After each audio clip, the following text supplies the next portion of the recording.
Episode की शुरुआत में मिसेज इरी नोआकी से कह रही होती है कि तुम ऐसा नहीं कर सकते। तभी उसके फादर कहते हैं प्लीज़ ये मत कहना कि तुम ये सब फाइनेंशियल सपोर्ट के लिए कर रहे हो, मेरी कंपनी बचाने के लिए। अगले सीन में हमें कोटोको और उसके डैड और यूकी हॉस्पिटल में आते हुए दिखाए जाते हैं, जो काफ़ी खुश होते हैं। यूकी कहता है डैड हमें देख के एकदम सरप्राइज हो जाएंगे। वो गेट पे पहुंचते हैं, वो सुनते हैं मिस्टर इरी बोल रहे होते हैं कि तुम्हें मेरी कंपनी बचाने के लिए अपना फ्यूचर सेक्रीफाइस करने की ज़रूरत नहीं है। उसकी माँ कहती है ये सही कह रहे हैं, मैं शादी के लिए तुम्हें कभी अलाउ नहीं करूंगी। ये उसके फादर कहते हैं कि मुझे बहुत प्राउड है कि मैंने एक जनरेशन में अपनी कंपनी को इतना बड़ा कर लिया, पर मैं नहीं चाहता कि मेरी आने वाली जनरेशन उसके लिए सफ़र करे। तुम्हें उससे शादी करनी चाहिए जिससे तुम प्यार करते हो। नोआकी कहता है मुझे वो पसंद है, वो मेरे टाइप की है, मैंने उसकी पिक्चर देखी। ये सुनकर यूकी अंदर भागता है और पूछता है क्या तुम सीरियस हो। कोटोको अंदर आके नोआकी से पूछती है क्या तुम सच में शादी कर रहे हो। नोआकी कहता है हाँ, और इस संडे को हम एक कैजुअल मीटिंग के लिए उनसे मिलने भी जाएंगे। और अपनी मॉम से कहता है कि तुम मेरे साथ आना प्लीज़, और वहाँ से चला जाता है। अगले सीन में वो अपनी फ्रेंड्स के साथ होती है, जहाँ किनचैन कह रहा होता है वो बेवकूफ़ नोआकी सच में शादी कर रहा है। तभी जिंको और सतोमी कहते हैं कि आज के टाइम पे कौन अरेंज मैरिज करता है। कोटोको कहती है पता नहीं, पर नोआकी कह रहा था कि वो उस लड़की को पसंद करता है, और सॉरी बोल के वहाँ से चली जाती है। उसके जाने के बाद जिंको और सतोमी कहते हैं इतने सालों से बेचारी को उसके ऊपर क्रश था और वो इसके साथ ऐसा कर रहा है। किनचैन कहता है मैं उसे कभी माफ़ नहीं करूँगा।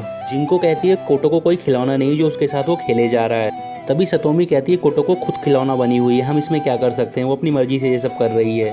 तभी किनचैन कहता है कि कोटोको की फीलिंग का क्या, वो इतनी मेहनत कर रही है उसके लिए, और वो बेवकूफ़ एक अरेंज मैरिज की मीटिंग के लिए जा रहा है। तभी सतोमी कहती है किनचैन ऐसा लग रहा है कि तुम चाहते हो कि नोआकी और कोटोको की शादी हो जाए। किनचैन चिल्ला के कहता है नहीं ऐसा नहीं है, मैं बस कोटोको की स्माइल चाहता हूँ। अगले सीन में कोटोको किचन में होती है, जहाँ वो बर्तन धुल रही होती है और सोच रही होती है कि मुझे लगने लगा था मैं और नोआकी क्लोज आने लगे हैं। तभी उसके हाथ से बर्तन गिर जाता है और टूट जाता है, जिससे उसकी उंगली में कट लग जाता है। तभी मिसेज इरी वहाँ आती है, उसकी चोट देखती हैं और उसकी दवाई लगाती हैं, और उससे कहती हैं कि मैं नहीं चाहती कभी भी कि नोआकी की शादी तुम्हारे अलावा किसी और से हो। कोटोको कहती है पर अब तो वो अरेंज मैरिज मीटिंग के लिए जा रहा है। नोआकी की माँ कहती है मीटिंग से क्या होता है, मैं इस पूरी मीटिंग को ख़राब कर दूंगी, मेरे पास एक प्लान है। अगले सीन में कोटोको रोड पे वॉक कर रही होती है, तभी वहाँ यूको आ जाती है। यूको उससे पूछती है कि क्या नोआकी सच में मीटिंग के लिए जा रहा है और वो अरेंज मैरिज करेगा। कोटोको फ्लो में उसे बता देती है कि मीटिंग के लिए तो जा रहा है पर हमारा प्लान है कुछ, हम उस मीटिंग को ख़राब कर देंगे। यूको कहती है आर यू सीरियस, तो कहती नहीं नहीं अरे मैंने गलती से बोल दिया। यूको कहती है कोई बात नहीं, पर इस बार मैं तुम्हें ज्वाइन करूँगी, मैं तुम्हारे प्लान में तुम्हारे साथ हूँ।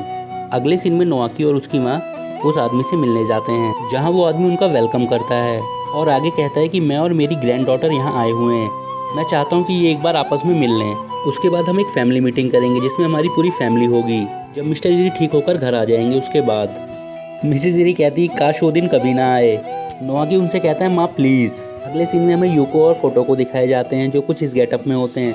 यूको उससे पूछ रही होती है हमने ये क्यों पहना हुआ है, तो कोटोको कहती है ताकि हमें कोई पहचान ना पाए, और फिर वो एक जगह बैठ के अंदर देख रहे होते हैं। यूको उससे पूछती है उसकी ग्रैंड डॉटर दिखती कैसी है। कोटोको कहती है अभी वो आई नहीं है। अगले सीन में वो लड़की आती है और कहती है सॉरी मैं लेट हो गई। उसे देख के नोआकी और उसकी माँ एकदम शॉक हो जाते हैं। फिर वो लड़की कहती है कि क्या तुम वही एलिवेटर वाले लड़के हो ना, तो नोआकी कहता है हाँ। वो लड़की कहती है मैं तुम्हें याद हूँ। नोआकी कहता है ऑफ कोर्स यस। तभी उसके दादा कहते हैं दैट्स ग्रेट, ये दोनों एक दूसरे को पहले से ही जानते हैं। फिर वो टेबल पे बैठ जाती है। फिर कोटोको उसे देख रही होती है और उसका रिएक्शन कुछ ऐसा होता है। यूको पूछती है कैसी दिख रही है वो, और यूको का रिएक्शन भी ऐसा होता है। उसके बाद यूको कहती है सुंदर है तो क्या हुआ, दिमाग नहीं होगा पर इसके पास। कोटोको कहती है सही कह रही हो तुम, चलो पास चलते हैं ताकि इनकी बातें सुन सकें हम। और कुछ इस निंजा स्टाइल में वो उसके पास जाते हैं। अगले सीन में नोआकी उस लड़की से पूछता है तुम्हारी हॉबीज़ क्या हैं, तो वो लड़की कहती है मैं किसी भी चीज़ में अच्छी नहीं हूँ। वो कहती है मुझे सिर्फ सिलाई, क्राफ्टिंग और खाना बनाना आता है, और ये सब बहुत बोरिंग चीज़ें हैं। तभी उसकी माँ कहती इंडीड, ये बहुत ही बोरिंग है।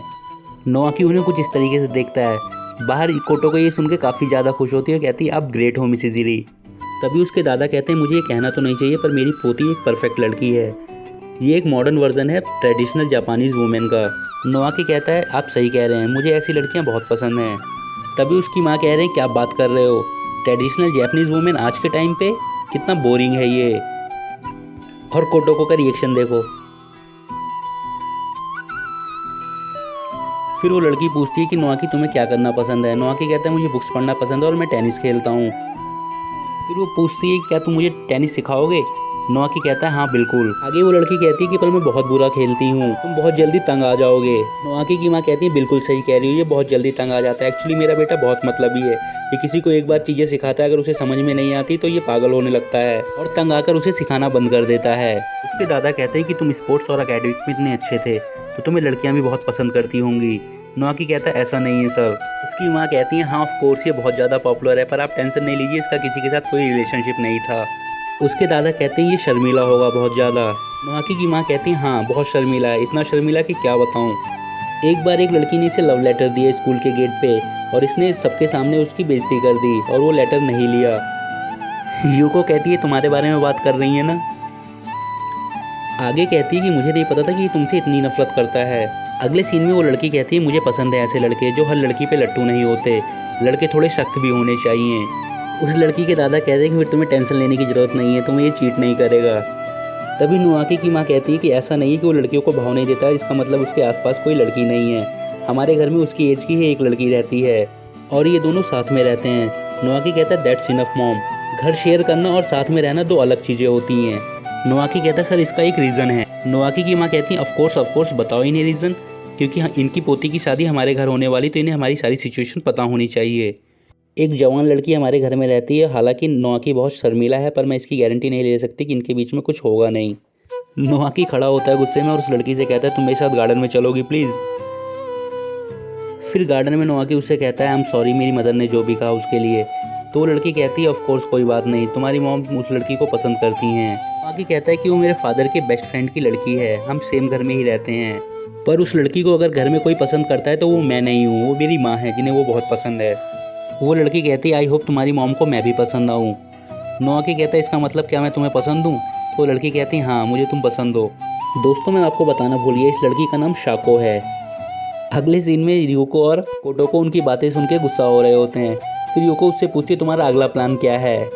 कोटोको कहती है हमारा सीक्रेट वेपन है ये स्प्रिंकलर, जैसे वो इसके पास आएंगे मैं इसे ऑन कर दूंगी और पानी से वो लड़की पूरी भीग जाएगी और उसके बाद वो चेंज करने के लिए चली जाएगी और मीटिंग यहीं ख़त्म हो जाएगी। और अगले सीन में जैसे ही वो पास आते हैं यूको कहती है जल्दी ऑन करो वो लोग आ गए। यूको कहती है क्या कर रही हो जल्दी करो, वो लोग यहाँ से पास होने वाले हैं जल्दी करो। कोटोको कहती है मैं कोशिश तो कर रही हूँ, ये स्टार्ट ही नहीं हो रहा, मैं क्या करूँ। यूको कहती है लाओ मुझे तो मैं करती हूँ, और जैसे ही यूको उसे ऑन करती है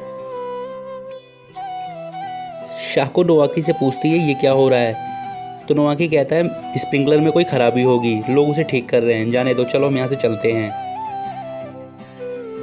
अगले सीन में यूको और कोटोको लड़ रहे होते हैं। यूको कहती है तुम्हारी बेवकूफ़ी की वजह से ये हो गया। कोटोको कहती है तो दूसरे प्लान पे काम करें, लेट्स गो। यूको कहती है तुम्हारे सारे के सारे प्रैंक्स जो हैं एकदम स्कूल के बच्चों की तरह हैं, तुम इससे क्या करने वाली हो। कोटोको बताती है जब शाको और नोआकी यहाँ पे आएंगे तो मैं उनके ऊपर इस कीड़े को फेंक दूंगी और जिससे वो डर के मारा इस पानी में गिर जाएगी और भीगने की वजह से उसे वापस जाना पड़ेगा और मीटिंग यहीं ख़त्म हो जाएगी। अगले सीन में यूको कहती है कि वो लोग आ गए।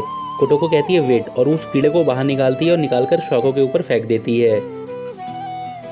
शाको एकदम घबरा जाती है पर नोआकी उस कीड़े को उठाता है और वापस फेंक देता है। अगले सीन में वॉक करते हुए शाको नोआकी से कहती है मुझे लगता है कोई तालाब में गिर गया।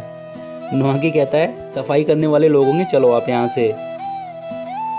अगले सीन में कोटोको अपने घर पे होती है जहाँ नोआकी की माँ उससे कह रही होती है कि मैंने उन लोगों को इतना भड़का दिया वो लोग कभी भी शादी के लिए हाँ नहीं करेंगे। तभी उनके घर में फ़ोन आता है। नोआकी की माँ कहती है रिफ्यूज़ल आ गया और वो जाकर गेट से सुनने लगती हैं। बात ख़त्म करने के बाद नोआकी कहता है उन लोगों को मैं पसंद आ गया हूँ और अब वो लोग चाहते हैं कि बात को आगे बढ़ाया जाए। अपनी माँ से कहता है प्लीज़ आगे कुछ और ख़राब करने की कोशिश मत करना, और कोटोको से कहता है तुम भी, क्योंकि मैं उस लड़की को पसंद करता हूँ। उसकी माँ कहती है नोआकी बहुत ज़्यादा सीरियस है, मुझे भरोसा नहीं हो रहा। हमारी कोटोको एकदम दुखी हो जाती है। काफ़ी टाइम बीत जाता है। उसके बाद कोटोको रोड पे वॉक कर रही होती है, तभी उसे यूको मिलती है जहाँ कोटोको उसे बताती है नोआकी आजकल रोज़ लेट घर आता है, वो रोज़ शाको से मिलने जाता है और वो दोनों एक दूसरे को डेट कर रहे हैं। यूको कहती है कि मुझे तुम्हारे लिए सच में बुरा लग रहा है, मैं चाहती थी कि अगर नोआकी मुझे ना मिले तो सिर्फ तुम्हें मिले, क्योंकि तुम उसके लिए बहुत मेहनत करती हो और तुम्हारा प्यार काफ़ी ज़्यादा डेडिकेटेड भी है। सी कोटोको का रिएक्शन। अगले सीन में कोटोको घर आती है, तभी नोआकी वहाँ आता है। कोटोको उससे कहती है मैं घर आ गई। नोआकी कहता है वेलकम। फिर कोटोको कहती है मुझे पूछना तो नहीं चाहिए पर मैं पूछना चाहती हूँ क्या तुम कल डेट पे जा रहे हो शाको के साथ। नोआकी कहता है हाँ, उसके ग्रैंडफादर की कोई कंपनी की ओपनिंग सेरेमनी है। क्यों, क्या तुम मुझे इस बार भी फॉलो करने वाली हो? इस बार क्या करोगी, टॉयलेट क्लीन करोगी? कोटोको काफ़ी ज़्यादा एम्बेरस फील करती है। अगले सीन में वो अपनी फ्रेंड्स के साथ बैठी होती है जहाँ वो अपनी सारी की सारी प्रॉब्लम्स उन्हें बता रही होती है। ये सुन के किंचन काफ़ी ज़्यादा दुखी होता है, उसे बहुत बुरा लगता है कोटोको के लिए और वो डिसाइड करता है कि वो कोटोको की खुशी के लिए कुछ भी करेगा। सीन बदलता है, हमें कोटोको का घर दिखाया जाता है जहाँ कोटोको नोआकी की माँ के साथ बैठी होती है और कोटोको कहती है काफ़ी देर हो गई, नोआकी अभी तक आया नहीं, मैं जाकर उसे देख के आती हूँ। और वो घर से बाहर चली जाती है। अगले सीन में नोआकी डेट से वापस आ रहा होता है, तभी किंचन उसे बुलाता है और कहता है हे हैंडसम मैन, डेट से वापस आ गए उस अमीर लड़की के साथ। नोआकी उसे बिना रिस्पॉन्स करे वहाँ से जाने लगता है। किंचन कहता है रुको, और उसके पास जाके कहता है क्या तुम्हें कोटोको के लिए बिल्कुल भी बुरा नहीं लग रहा? नोआकी कहता है आई गेस ये तुम्हारा बिजनेस नहीं है। किंचन कहता है मेरा बिजनेस है, कोटोको मेरे लिए बहुत प्रीसियस है और तुम मेरे प्रीसियस पर्सन की फीलिंग के साथ खेल रहे हो। तुम बताओ मैं कैसे अपना मुंह बंद रखूं? तभी कोटोको वहाँ वॉक करते करते आ जाती है, उन लोगों को देख लेती है और छुप के उनकी बातें सुनने लगती है। नोआकी उससे कहता है तो अब तुम क्या करने वाले हो? किंचन थोड़ा रुक के कहता है मैं कोटोको को तुमसे बहुत दूर ले जाऊंगा और उसे हमेशा प्रोटेक्ट करूंगा। तुम्हारे पास अब वो लड़की है जिससे तुम्हें शादी करनी है, तो प्लीज़ तुम अब हम दोनों के बीच में आने की कोशिश मत करना। जैसे वो लड़की तुम्हारे लिए प्रीसियस है वैसे ही मेरे लिए कोटोको प्रीसियस है। मैं ऐसे खड़े होकर देख नहीं सकता कोटोको को इतना सफ़र करते हुए। तो क्या कहते हो तुम?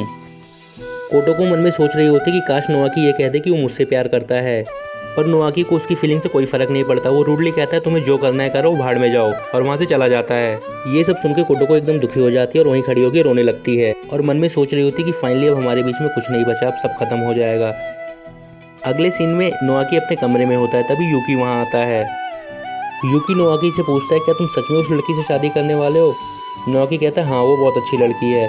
तो यूकी कहता है पर तुम तो कोटोको से प्यार करते हो। नोआकी कुछ नहीं बोलता, कहता है जब मैं तुम्हें उस लड़की से मिलवाऊंगा तुम्हें वो बहुत पसंद आएगी, वो बहुत अच्छी कुकिंग करती है। अगले सीन में कोटोको हमें कॉलेज कैंपस में वॉक करती हुई दिखाई जाती है और किंचन कुछ इस तरह उसे अप्रोच करने की कोशिश करता है।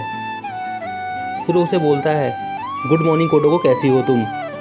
कोटोको कहती है अच्छी हूँ, तुम बताओ तुम कैसे हो? काम पे नहीं जाना? किंचन कहता है काम पे जाना है, मैं तुम्हें यहाँ कुछ बताने आया हूँ। आज के मेन्यू में चिकन कटलेट बना है, लंच में तुम मेरे पास आना, मैं तुम्हें ज़्यादा सा दे दूंगा तुम्हें, क्योंकि वो बहुत पसंद है। कोटोको उसे थैंक यू बोल के जाने लगती है। फिर से वो उसके पीछे जाता है और उससे कहता है हे कोटोको, नेक्स्ट संडे अगर तुम्हारे पास टाइम है तो क्या तुम मेरे साथ बाहर चल सकती हो? मेरे पास मूवी टिकट्स है, मुझे एक कस्टमर ने दी है, तो एक्शन मूवी है, तुम्हें खूब पसंद आएगी। कोटोको उसे एकदम ध्यान से देखे जा रही होती है। फिर किंचन उससे कहता है अच्छा कोई बात नहीं, तुम्हारे पास टाइम नहीं है तो कोई बात नहीं। कोटोको कहती है ज़रूर मैं चलूँगी। कोटोको आगे कहती है सिर्फ हम दोनों चलेंगे। किंचन एकदम शॉक हो जाता है। किंचन कहता है तुम्हारा मतलब इट्स अ डेट, तुम श्योर हो? कोटोको कहती है हाँ जी मैं बहुत ज़्यादा श्योर हूँ, हम दोनों डेट पे जाएंगे, और वहाँ से चली जाती है। और किंचन भाई साहब खुशी के मारा पागल हो जाते हैं। अगले सीन में नोआकी का मैनेजर उसे बता रहा होता है कि तुम्हारी शादी के बाद वो चेयरमैन हमें बहुत बड़ा अमाउंट फंड करने वाला है, जिससे अब हमारी कंपनी सिक्योर हो जाएगी। अगले सीन में कोटोको दुखी होकर एकदम वॉक कर रही होती है और सोच रही होती कि हमारे रास्ते एकदम अलग हो गए, पता नहीं अब हमारा फ्यूचर कैसा होगा। और एपिसोड यहीं ख़त्म हो जाता है। थैंक्स फॉर वॉचिंग दोस्तों, अगर वीडियो पसंद आई हो तो please like share and subscribe to my channel. Thank you.